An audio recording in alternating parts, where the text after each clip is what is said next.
देखिए student, question number 18। उसमें matrix ये दिया हुआ था हमें, ये 2x2 ऑर्डर का, और एक आइडेंटिटी मैट्रिक्स दिया हुआ था आई। तो हमें अपनी तरफ से 2x2 का लेना है, 1 0 0 1, क्योंकि ए 2x2 का तो आई भी 2x2 का लेना है। फिर हमें प्रूव करना था ये I plus A equal to I minus A into this. तो यहाँ से प्रूव करने के पहले हमने लेफ्ट हैंड साइड ये वाली L H S equal to क्या, आई प्लस ए। आई हमारा हो गया 1 0 0 1 प्लस ए हमारा जो मैट्रिक्स दे रखा है, लिख प्लस कर दिया, करस्पॉन्डिंग एलिमेंट्स को प्लस करके ये मैट्रिक्स आ गया। इसे हमने इक्वेशन फर्स्ट मान लिया, इसे यहीं छोड़ दो। अब ले लो R H S. R H S क्या था, I minus A into this. तो लिख दिया I minus A into this. देखो यहाँ हमने निकाला था आई प्लस ए, तो प्लस का साइन था, आई माइनस ए में यहाँ माइनस हो जाएगा, तो मैंने डायरेक्ट कर दिया आई माइनस ए। यहाँ लिख दिया है क्या बन जाएगा, 1 माइनस 0 1 आ जाएगा, फिर 0 minus minus ten alpha by 2 plus का टेन अल्फा बाई 2 हो गया, 0 minus ten alpha by 2 minus ten alpha by 2 हो गया, 1 माइनस 0 1 हो गया, क्योंकि आई माइनस मैंने यहीं से डायरेक्ट निकल दिया, प्लस को माइनस कर दिया। तुम अलग निकालना अलग कर सकते हो उसे। इंटू में मैट्रिक्स दे ही रखा है। अब इनकी इंटू की कैसे करेंगे, इंटू रो की कॉलम में, इस रो से इस कॉलम में 1 इंटू कॉस अल्फा हो गया, plus tan alpha into tan alpha by 2 into sine alpha, ये लिख दिया। उसके बाद फर्स्ट रो से सेकंड कॉलम में 1 into minus sine alpha plus cos alpha into tan alpha by 2।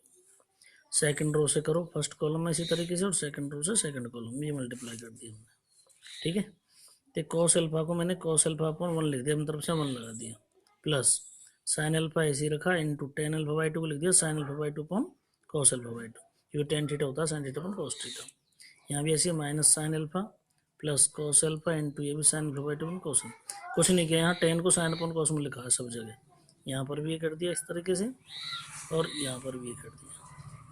अब अगले स्टेप में इक्वल टू, इसमें अपन 1 किया, यहाँ अपन 1 है अपन कॉस अल्फा बाई 2, एलसीएम आ गया कॉस अल्फा बाई 2, एलसीएम कितना आ गया कॉस अल्फा बाई 2। तो जब 1 से डिवाइड किया cos alpha by 2, cos alpha by 2 into cos alpha, तो बनेगा cos alpha into cos alpha by 2, plus यहाँ पर यही आ जाएगा sine alpha into sine alpha by 2। यहाँ भी माइनस साइन अल्फा को 1 समझो, एलसीएम वही कॉस अल्फा बाई 2, तो cos alpha by 2 into minus sine alpha, ये बनेगा minus sine alpha into cos alpha by 2 plus cos alpha into sine alpha by 2, ऐसे ही आ गया। यहाँ पर भी एलसीएम लिया कॉस अल्फा बाई 2, ये minus cos alpha into sine alpha by 2 यहाँ लिख दिया, plus sine alpha into cos alpha by 2 हो गया। यहाँ भी एलसीएम लिया cos alpha by 2, sine alpha into sine alpha by 2 plus cos alpha into cos alpha by 2, इस तरीके से हो गया।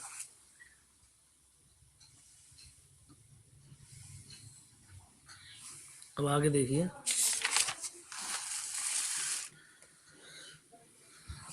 नेक्स्ट है, अब ये बन गया फॉर्मूला, देखो ये वाला cos alpha by 2 plus sign alpha by 2, यानी cos A cos B plus sign A sine B, cos A minus B का फॉर्मूला। तो देखिए cos alpha minus alpha by 2 आ गया। नेक्स्ट वाला है अपन में, ये कॉस अल्फा बाई 2 था पहले ही। यहाँ भी देखो ऊपर ऊपर इन दोनों में से मैंने माइनस कॉमन ले लिया, माइनस कॉमन लेके ब्रैकेट लगाओगे तो ये बनेगा sine alpha cos alpha by 2 minus cos alpha sign alpha by 2। Minus common लेने के बाद ये बन जाएगा साइन ए माइनस बी का फॉर्मूला। तो माइनस कॉमन लेने के बाद लिख दिया minus sine alpha minus alpha by 2 upon cos alpha by 2। इसी तरीके से थर्ड स्टेप में यहाँ पर भी क्या था, पहले से लिखिए प्लस वाले को sine A cos B minus cos A sine B, ये हो गया साइन ए माइनस बी का फॉर्मूला। ये भी हमने यहाँ पर लिख दिया sine alpha minus alpha by 2 upon this. ये भी बन गया cos x cos y minus sine x sine y cos x minus y, formula बन गया। अब यहाँ देखो equal to alpha minus alpha by 2 क्या है, अल्फा बाई 2, तो ये बन गया कॉस अल्फा बाई 2 ऊपर अपॉन में कॉस अल्फा बाई 2 है पहले से, माइनस ये साइन अल्फा बाई 2 हो गया upon cos alpha by 2 already है, ये भी sine alpha by 2 upon cos alpha by 2 हो गया, cos alpha by 2 upon cos alpha by 2 हो गया, equal to cos upon cos 1 हो गया माइनस साइन अपन कॉस 10 हो गया, ये 10 हो गया, ये 1 हो गया। इक्वेशन सेकंड, फिर लिख दो from equation first and second. LHS equal to RHS, hence prove, यही हमें प्रूव करना था। ठीक है, क्वेश्चन नंबर 19 देखिए।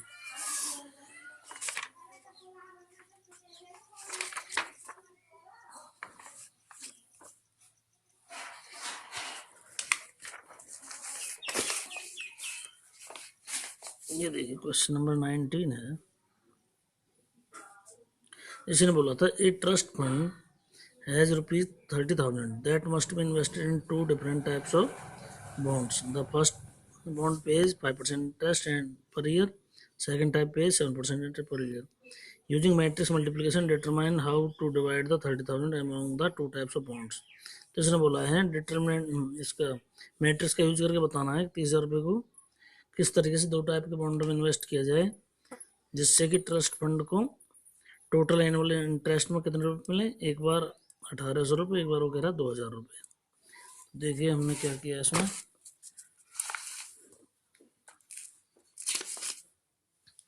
Late amount of first type bond, ये हमने एक्स मान लिया अपनी तरफ से। पहली टाइप के बॉन्ड में कितने रुपए जमा किए, मान लीजिए x. Amount of second type bond total 30,000 थे, जब एक्स इधर चले गए तो सेकंड में कितने बचे 30,000 माइनस एक्स। तो जो बॉन्ड्स की अमाउंट है उसे मैट्रिक्स ए मान लिया। लेट ए इक्वल टू, ये पहला बॉन्ड हो गया, ये दूसरा bond represents amount of bonds.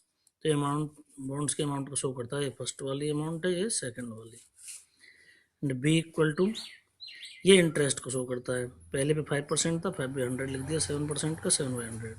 ये फर्स्ट टाइप बॉन्ड था, ये सेकंड टाइप बॉन्ड था। रिप्रेजेंट इंटरेस्ट ऑन बॉन्ड्स, ये उनके इंटरेस्ट को शो करता है। ध्यान रखना जो भी डाटा तुम्हें दे रखा हो, डाटा को हमेशा लेते हैं रो मैट्रिक्स में, और उन पर जो भी ऑपरेटिंग दी होती है, जैसे इन पर इंटरेस्ट दे रखा, जो भी कुछ दिया हो, प्राइस व्राइस, उन्हें कॉलम में लेते हैं। डाटा रो में, उस पर जो भी ऑपरेटिंग होगी वो हमें कॉलम में लेनी है। और total annual interest equal to क्या बनेगा हमारा, ए इंटू बी बन जाएगा। इंटू कर देते हैं इनकी, क्योंकि पहले टाइप का बॉन्ड ये है एक्स और उस पर इंटरेस्ट है, तो पहले की पहले से इंटू होगी, दूसरे की दूसरे से, क्योंकि दूसरे का ये है, तो ये हो जाएगा ए इंटू बी करके आ जाएगा ऐसा। ठीक है, दोनों ए मैट्रिक्स लिख दिया, बी लिख दिया। अब इनकी इंटू की, अब इंटू करके ये आ गया हमारा 5x/100 प्लस में दिस, एलसीएम लेके ये सॉल्व करके इतना आ गया। अब फर्स्ट पार्ट देखिए, फर्स्ट पार्ट में कितना चाहिए एनुअल इंटरेस्ट, हमारा तो ये निकल का आया अभी। अकॉर्डिंग टू क्वेश्चन ये एनुअल इंटरेस्ट हमें चाहिए 1,800 रुपये फर्स्ट पार्ट में। इसे 1,800 रख दिया, सॉल्व किया, इसके ऊपर भेज दिया, सॉल्व करके एक्स हमारा आ गया 15,000। एक्स हमने किसे माना था, amount of first type bond माना था, तो लिख दो कि hence amount of first type bond equal to x, x का मतलब 15,000 रुपये हो गया। Second type bond 30,000 minus x था, तो 30,000 माइनस 15,000, 15,000 हो गया। ये तुम्हारा आंसर होगा। सेकंड पार्ट इसी तरीके से अकॉर्डिंग टू क्वेश्चन। अब इस इंटरेस्ट को तुम्हें कितना रख देना, 2,000 रख देना, इक्वल टू 2,000। फिर सॉल्व करके एक्स वैल्यू निकाल लेना, ऐसे ही लिख देना फिर लास्ट में। ठीक है, ये तुम कर लेना कंप्लीट अपने आप। आगे देखिए नेक्स्ट क्वेश्चन, क्वेश्चन नंबर 20 है। 20 में इसने बोला था the books of a particular school has 10 dozen chemistry books, 8 dozen physics books, 10 dozen economics books. तो कोई शॉप है, उस पर 10 डजन, 1 डजन में कितनी होती हैं वस्तुएं, 12 होती हैं। 10 डजन में कितनी होगी, 120। तो 120 केमिस्ट्री बुक्स हैं, 96 फिजिक्स की बुक्स हैं, 120 इकोनॉमिक्स बुक्स हैं। उनके सेलिंग प्राइस दे रखे हैं 80 रुपये, 60 रुपये, 40 रुपये ईच रेस्पेक्ट, एक का है price. Find the total amount the books will receive from the selling all the books. ये मैटर सेलिंग, अगर सारी बुक सेल हो जाए तो टोटल अमाउंट कितनी मिलेगी शॉप को, ये बताना है। और वही तरीका, जो भी डाटा दिया हुआ उसे रो मैट्रिक्स में लेना है। तो डाटा यहाँ पर बुक्स है, तो let a equal to this. तो ये तो केमिस्ट्री बुक्स होगी 120, फिजिक्स की 96, इकोनॉमिक्स की 120, तो इन्हें रो मैट्रिक्स में ले लिया। Represents number of books, number of books को शो करता है। बी इक्वल टू, ये इनका प्राइस दे रखा है। केमिस्ट्री की एक बुक का प्राइस 80 रुपये, फिजिक्स वाली का 60, इकोनॉमिक्स वाली का 40 रुपये। प्राइस ऑफ बुक्स पर पीस के साथ। Total amount receive by book shop on selling all books, सारी बुक्स को सेल करके जो अमाउंट मिलेगी, तो इंटू कर देते हैं इस तरीके से, ए इंटू बी। तो ए मैट्रिक्स हो गया इंटू ए बी, इंटू किया ये हो गया। यहाँ मैट्रिक्स साइन लगाना चाहो लगा दो ना, कोई जरूर नहीं है, क्योंकि एक ही एलिमेंट आएगा, उस पर मैट्रिक्स साइन से कोई फर्क नहीं पड़ता। तो 20,160 रुपये हो गया। उसके बाद है तुम्हारा क्वेश्चन नंबर 21 और 22। उनसे पहले उसने मैट्रिक्स दे रखे थे हमको, एक्स वाई जेड डब्ल्यू और पी दे रखे थे, सभी का ऑर्डर दिया हुआ था। तो मैंने ना अपने हिसाब से लिखा है, एक्स दे रखा था एक मैट्रिक्स, ऑर्डर 2/n था, वाई दे रखा है उसका 3/k है, जेड दे रखा है उसका 2/p है, डब्ल्यू का n/3 है, पी का p/k है। ये दिए हुए हैं, बुक में देख लेना। अब उसने बोला P Y plus W Y defined है, तो हमें रेस्ट्रिक्शन बनाती है एन पी और के पर क्या रेस्ट्रिक्शन बनेंगे, यानी इनकी वैल्यू क्या होंगी, क्या रिलेशन बनेगा उस तरीके से। देखो P Y plus W Y define है, इसका मतलब सबसे पहले पी वाई डिफाइन होगा। जब पी वाई डिफाइन है यानी पी इंटू वाई डिफाइन है, पी मैट्रिक्स और वाई की प्रोडक्ट डिफाइन है, तो दो मैट्रिक्स मल्टीप्लाई कब होगी, जब पहले के कॉलम दूसरे के रो बराबर हो। तो number of column of P equal to होगा number of row of Y, अगर पी वाई डिफाइन है तो पी के कॉलम के हैं और वाई की रो 3 है। यहाँ देख लीजिए, पी के कॉलम के हैं, ये पी वाई के लिखा हुआ है, और वाई के रो 3 है, तो के हमारा 3 आ गया यहाँ से।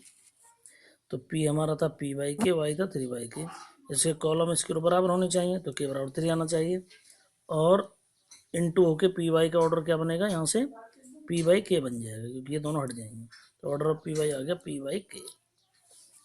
फिर उसके बाद डब्ल्यू वाई का ऑर्डर देखो, डब्ल्यू दे रखा है n/3 का, वाई दे रखा है 3/k का, तो इसके कॉलम इसके ऊपर ऑलरेडी बराबर है, डब्ल्यू वाई डिफाइन है, तो डब्ल्यू वाई का ऑर्डर क्या आएगा, n/k आ जाएगा।